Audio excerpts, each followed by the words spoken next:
கர்த்தரோட நாமத்துக்கு மகிமை உண்டாவதாக. இன்றைய வேத வசனம் யோவான் 6ஆம் அதிகாரம் 35வது வசனம்.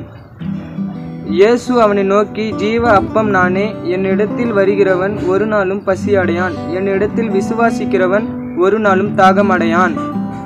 இயேசு நம்மளை நோக்கி என்ன சொல்கிறார் என்றால், ஜீவ அப்பம் நானே. அதாவது இயேசப்பா நம்ம வாழ்க்கைக்கு ஜீவன் உள்ள அப்பமாய் இருக்கிறார். ஜீவ அப்பம் என்பது எதை குறிக்குது என்றால் பைபிளை குறிக்கிறது. பைபிளில் இருக்கிற வசனத்தை குறிக்கிறது.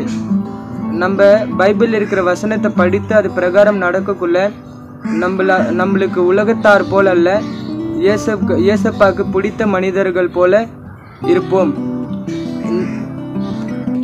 உலகத்தார் போல நம்மளுக்கு ஆசை வராது.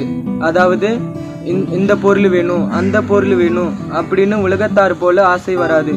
நம்ம இந்த வசனத்தை படிக்கக்குள்ள இயேசப்பாக்கு தெரியும் நம்மளுக்கு என்ன வேண்டும். சரியான நேரத்தில் இயேசப்பா கொடுப்பார். நம்ம விசுவாசிக்க வேண்டும். விசுவாசித்து நம்ம ஜெபிக்க வேண்டும். ஜெபித்து அது பிரகாரம் நடக்கக்குள்ள நம்மளுக்கு இயேசப்பா தருகிறவராய் இருக்கிறார். நம்மளுக்கு இந்த பைபிள் வசனத்து பிரகாரம் நடக்கக்குள்ள ஒரு நாளும் பசி எடுக்காது, தாகம் எடுக்காது. இயேசப்பா நம்மளுக்கு ஜீவன் உள்ள அப்பத்தை குடிக்கிறவராய் இருக்கிறார். ஜீவன் உள்ள தண்ணீரை கொடுக்கிறவராய் இருக்கிறார். இந்த வசனத்தை தொடர்ந்து தியானிப்போம். கர்த்தர் தாமே நம்ம எல்லோரையும் ஆசீர்வதிப்பாராக. ஆமேன்.